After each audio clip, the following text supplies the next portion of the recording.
नमस्कार, जय हिंद, वंदे मातरम। अब एक बार फिर से फलोदी सट्टा बाज़ार ने अचानक उतार चढ़ाव आया है। फलोदी सट्टा बाज़ार में ऐसा उतार चढ़ाव आया जिसने सबके होश उड़ा दिए हैं। जी हाँ, फलोदी सट्टा बाज़ार ने एक बार फिर से कांग्रेस, बीजेपी से लेकर अन्य पार्टियां जो राजस्थान में कहीं ना कहीं अपने आप को विधानसभा में उतारने की तैयारी में हैं, उन लोगों के लिए एक बहुत बड़ी खबर हो सकती है, क्योंकि सब कुछ जो है उल्टा हो चुका है। यानी फलोदी सट्टा बाज़ार में अचानक उतार चढ़ाव देखा गया है। हम आपको बताएंगे इस वीडियो में भी। राजस्थान में 10 संभाग है, 10 संभागों में 200 विधानसभा सीटें हैं और 50 ज़िले हैं। उन सभी ज़िलों में और सभी विधानसभा सीटों में फलोदी सट्टा बाज़ार आखिर किसकी विधानसभा में किसकी जीत बता रहा है और कौन सी पार्टी को जो है प्रदेश में जिताने की बात कर रहा है। ये तमाम चीज़ों पर हम चर्चा करेंगे। उससे पहले आप हमें कमेंट करके ज़रूर बताइए आपको ये वीडियो कैसा लगा, क्योंकि हम लगातार आपके कमेंटों को पढ़ रहे हैं और उस कमेंट के माध्यम से हम प्रयास कर रहे हैं भी जो भी आपके जो भी सुझाव, जो विश्लेषण, जो आप अपने जिस क्षेत्र से हैं उस क्षेत्र से जो भी सुझाव देते हैं उसको हम आने वाले वीडियो में ज़रूर बताएंगे, जो आपका अच्छा सुझाव हुआ। तो चलिए ज़्यादा देर नहीं करते हैं। फलोदी सट्टा बाज़ार पे हम आपको एक ख़ास रिपोर्ट दे रहे हैं भी आखिर किस संभाग में किसकी जो पार्टी है वो सबसे ज़्यादा जो है अपनी सीटें जो हैं ले जा सकती हैं। सबसे पहले अगर मैं बात करूँ जयपुर में 7 ज़िले हैं, 7 ज़िलों में 33 सीटें हैं। यानी जयपुर के 7 ज़िलों में 33 विधानसभा सीटें हैं। और इन अगर विधानसभा सीटों की बात करूं तो इंडियन नेशनल कांग्रेस के खाते में फलोदी सट्टा बाज़ार का अनुमान, एक आंकलन है भी 11 से 13 सीटें जा सकती हैं। वहीं बीजेपी के खाते में 19 से 21 सीटें जा सकती हैं। और वहीं अदर की बात करूँ तो 0 से 3 सीटें, यानी करीबन 3 सीटें जो है अन्य पार्टियाँ, चाहे वो निर्दलीय हो चाहे अन्य कोई और पार्टी हो, वो बाजी मार सकती है। तो जाहिर सी बात है, अगर जयपुर संभाग के 7 जिलों और 33 सीटों की बात करें तो यहाँ पर बीजेपी एक बहुत बड़ी पार्टी बनकर उभर सकती है। 19 से 21 सीटें जो है बीजेपी एक अनुमान के जरिए लेके जा रही है। और वहीं जयपुर में INC यानी इंडियन नेशनल कांग्रेस के खाते में 11 से 13 सीटें, यानी अगर अनुमान लगाया जाए तो 8 सीटों का जो है दोनों पार्टियों में डिफरेंट रह सकता है। वहीं अगले संभाग अगर मैं बांसवाड़ा की बात करूं तो बांसवाड़ा में 3 ज़िले हैं, 3 ज़िलों में 11 सीटें हैं। और अगर इन 3 ज़िलों में 11 सीटों की अगर बात करूं तो इंडियन नेशनल कांग्रेस के खाते में 3 से 5 सीटें जो हैं वो फलोदी सट्टा बाज़ार अपना एक आंकलन बता रहा है। और वहीं बीजेपी के खाते में 709 सीटें जो हैं फलोदी सट्टा बाज़ार अपना आंकलन दे रहा है। और अदर जो है, अदर को 0 से 1 सीट जो यहाँ पर मिल सकती है, यानी 3 ज़िलों की 11 सीटों में 1 सीट जो है वो अदर के खाते में जा सकती है। बाकी बची जो 10 सीटें हैं, 10 सीटों में इंडियन नेशनल कांग्रेस के खाते में 3 से 5 यानी 3-5 का रह सकता है। और वही अगर उतार चढ़ाव रहा तो बीजेपी भी 7 से 9 सीटें जो हैं यहाँ पे ले जा सकती है। यानी बांसवाड़ा में भी बीजेपी जो है एक बहुत बड़ी पार्टी बनकर उभर रही है। यानी करीबन इसमें भी 5 से 4 सीटों का जो है आपस में डिफरेंट रह सकता है। यानी 4 से 5 सीटें जो हैं वो बीजेपी बांसवाड़ा संभाग में ज़्यादा ले जाती हुई नज़र आ रही है फलोदी सट्टा बाज़ार के आंकलन के अनुसार। वहीं अगले संभाग अगर मैं बात करूं उदयपुर की, तो उदयपुर में 5 ज़िले हैं, 5 ज़िलों में 24 सीटें हैं। उदयपुर संभाग की अगर बात करूँ तो उदयपुर संभाग में इंडियन नेशनल कांग्रेस के खाते में 6 से 8 सीटें आती हुई नज़र आ रही है। और वहीं बीजेपी के खाते में 15 से 17 सीटें आती हुई नज़र आ रही है। और जो 24 सीटों में से 1 सीट जो है अदर के खाते में भी जाती हुई नज़र आ रही है। यानी यहाँ पर 0 भी हो सकती है और 1 सीट भी अदर के खाते में जा सकती है, यानी अन्य पार्टी या निर्दलीय को मिल सकता है। अगर उदयपुर संभाग की मैं बात करूँ तो यहाँ पर बीजेपी जो है लगभग डबल, यानी कांग्रेस से डबल सीटों से भी ज़्यादा सीटें लेती हुई नज़र आ रही है। यहाँ पर काफ़ी बड़ा अंतर जो है वो दोनों पार्टियों के बीच में देखा जा सकता है। बीजेपी यहाँ एक बहुत बड़ी पार्टी या बहुत बड़े विधानसभा सीटों के साथ उदयपुर संभाग को फतेह कर सकती है। वहीं अगर मैं अगले संभाग पाली की अगर बात करूं तो पाली में 4 ज़िले हैं, 4 ज़िलों में 14 सीटें हैं।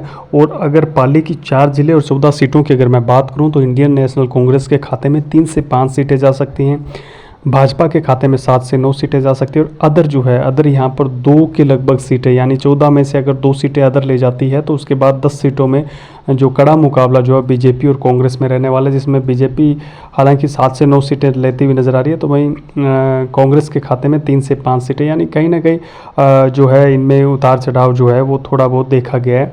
तो यहाँ पर भी बीजेपी जो है वो बाजी मारती हुई नज़र आ रही है। यानी बीजेपी भी करीबन 3 से 4 सीटों की बढ़त जो है वो पाली से ले सकती है। वहीं अगली अगर मैं संभाग की बात करूं तो जोधपुर संभाग अहम संभाग है और जोधपुर से CM अशोक गहलोत भी आते हैं तो जाहिर सी बात है वो अहम संभाग है, वहाँ 6 ज़िले हैं और 6 ज़िलों में जो है 19 सीटें हैं। अगर 6 ज़िले और 19 सीटों की अगर मैं बात करूँ तो जोधपुर संभाग में इंडियन नेशनल कांग्रेस और भाजपा के बीच में हालांकि टक्कर ज़रूर है, लेकिन यहाँ पर भी इंडियन नेशनल कांग्रेस जो है अपनी साख बचाने में नाकामयाब होती हुई नज़र आ रही है, क्योंकि इंडियन नेशनल कांग्रेस के खाते में 4 से 6 सीटें ही फलोदी सट्टा बाजार दिखा रहा है। और इसके अलावा बीजेपी की अगर बात करूं तो यहाँ पर 11 से 13 सीटें जो हैं वो भाजपा की दिखाई जा रही है। हालांकि उसके बाद अगर मैं तमाम 19 सीटों की अगर बात करूं तो जैसे 4 से 6 इंडियन नेशनल कांग्रेस भाजपा के खाते में, 11 से 13 तो अदर से जो सीटें हैं वो 2 सीटें जो है वो कहीं ना कहीं अन्य पार्टियां निर्दलीय को जा सकती है। यानी जोधपुर संभाग में भी बीजेपी काफ़ी अच्छी संख्या में 6 से 7 सीटों के बढ़त के साथ जो है जोधपुर संभाग में अपनी सीटें ले जाती हुई नज़र आ रही है। लगातार जिस प्रकार से हर विधानसभा और अगर मैं संभाग की बात करूँ तो बीजेपी कहीं ना कहीं बाजी मार रही है। वहीं अगले संभाग कोटा की अगर मैं बात करूँ तो कोटा में करीबन 4 ज़िले हैं, 4 ज़िलों में 17 सीटें हैं।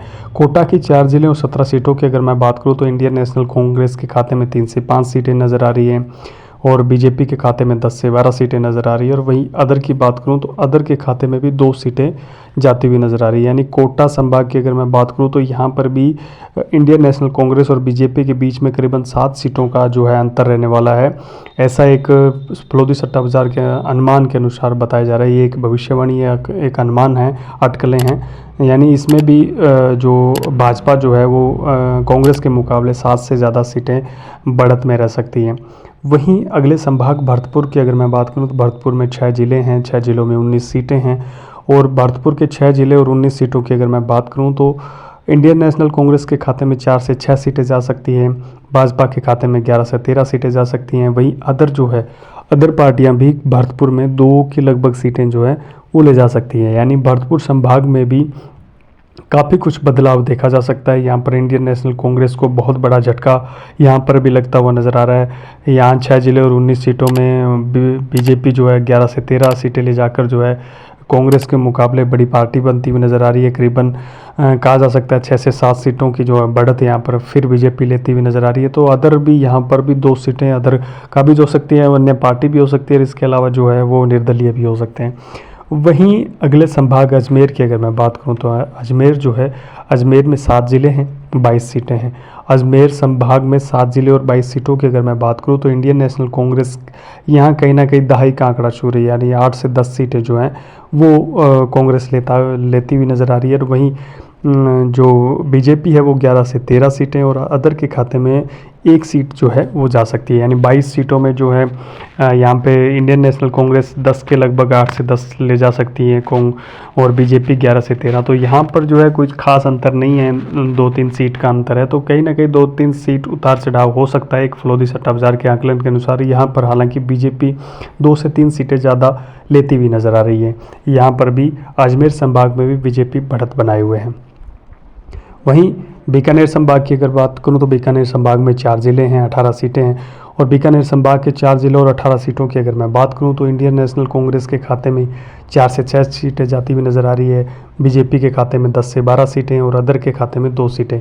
यानी बीकानेर संभाग में 4 ज़िले और 18 सीटों की बात करूं तो जहां कांग्रेस जो है 4 से 6 सीटों पर उन्हें संतोष करना पड़ेगा, तो वहीं भाजपा जो है 10 से 12 सीटें, यानी 10 से 12 सीटों का एक अनुमान लगाया जा रहा है। क्योंकि पार्टी में काफ़ी उतार चढ़ाव हुए हैं, काफ़ी लोग पार्टी से आए भी हैं, गए भी हैं, तो ऐसा कुछ हुआ है। उसके बाद जो है फलोदी सट्टा बाजार में थोड़ा सा उतार चढ़ाव आया है।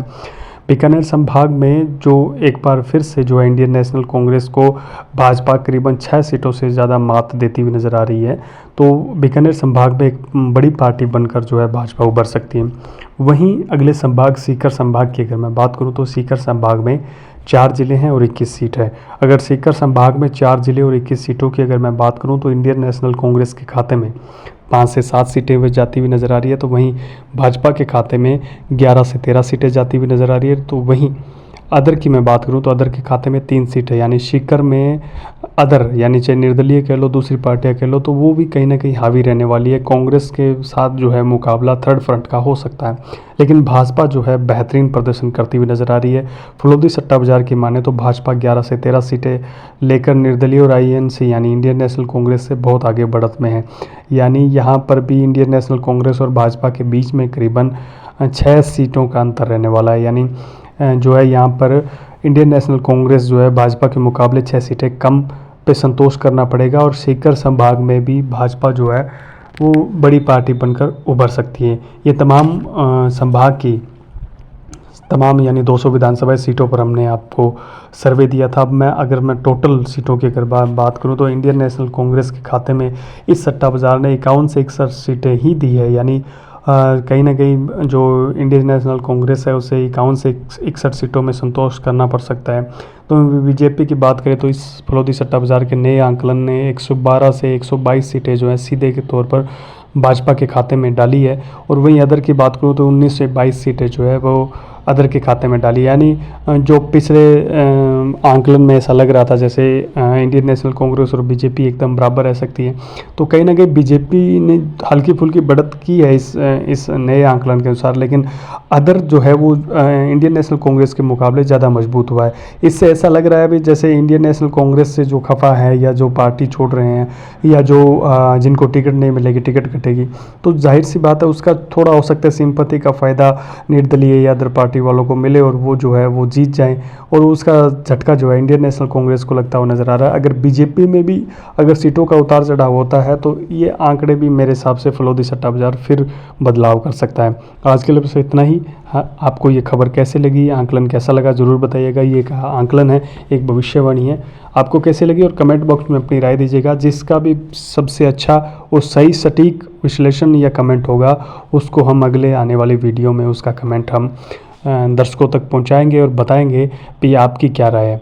आप किसी भी संभाग से हैं, किसी भी विधानसभा सीट से हैं तो कमेंट में ज़रूर बताएं भैया आपके हिसाब से आपके क्षेत्र में कितनी सीटें आ रही हैं और कौन जीत रहा है।